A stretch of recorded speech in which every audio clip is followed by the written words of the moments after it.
নমস্কার, ঘটি বাঙাল কিচেনের পক্ষ থেকে আমি দীপ আপনাদের সবাইকে জানাই স্বাগত।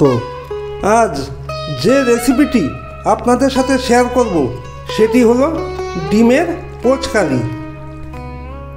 ডিমের পোচকারি তৈরি করবার জন্য আমরা 5টা ডিম নিয়েছি।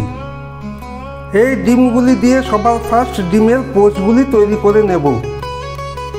ওভেনের টেম্পারেচার মিডিয়াম করে কড়াইটা গরম করে নিয়েছি। কড়াইতে দিয়ে দিয়েছি 1/2 চামচ তেল। তেলটাকে একটু নাড়াচাড়া করে নিচ্ছি। তেলটা গরম হলে একটা ডিম ফাটিয়ে দিচ্ছি।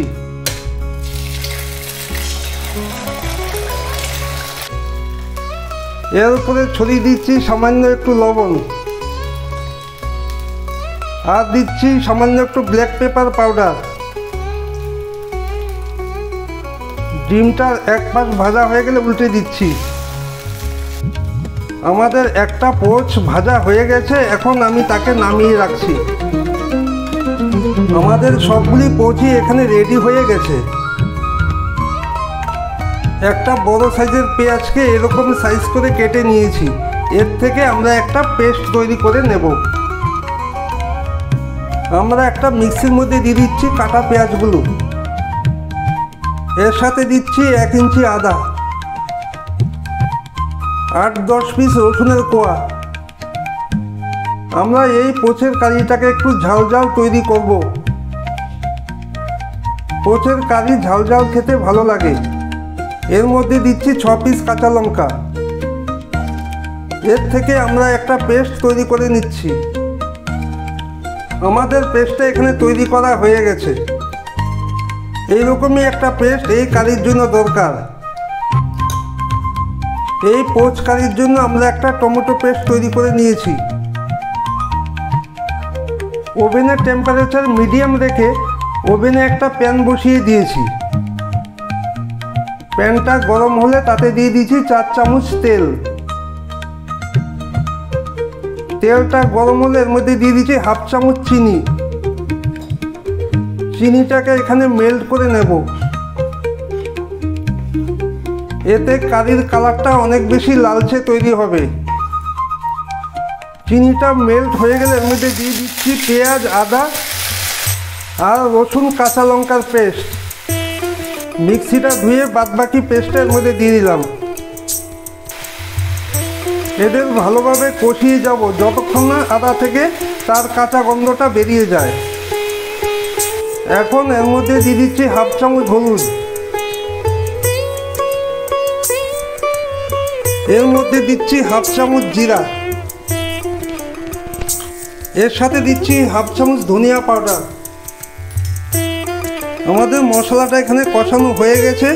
মশলার থেকে তেলটাও ছেড়ে দিয়েছে। এখন এর মধ্যে দিয়ে দিচ্ছি টমেটো পেস্ট।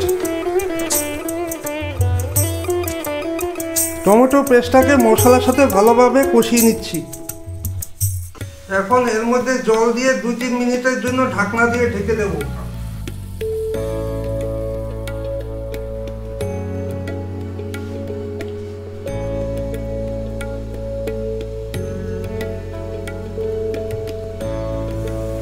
গ্রেভিটা এখানে তৈরি হয়ে গেছে। এখন এর মধ্যে দিয়ে দিচ্ছি স্বাদ মতো লবণ।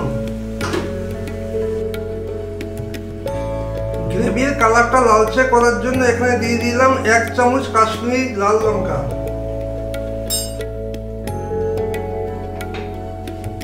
এর সাথে দিয়ে দিলাম 1 চামচ গরম মশলা পাউডার।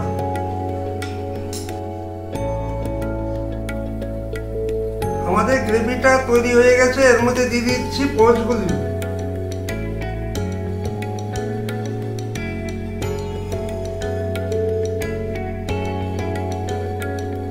পোচগুলো কারির মধ্যে দিয়ে 2 মিনিট ঢেকে রেখে দেব।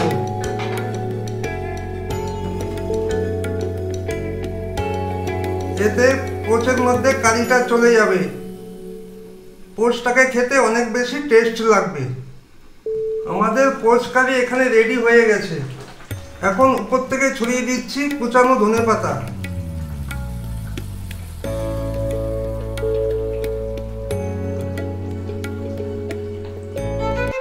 বন্ধুরা, আমার এই রেসিপিটি আপনাদের যদি ভালো লাগে তাহলে একটা লাইক শেয়ার অবশ্যই করবেন, তার সাথে একটা সাবস্ক্রাইব অবশ্যই আশা রাখছি। আপনারা সবাই ভালো থাকবেন, সুস্থ থাকবেন। আবার দেখা হবে আপনাদের সাথে অন্য কোনো রেসিপিকে নিয়ে। ধন্যবাদ। Thank you watching for this video. By.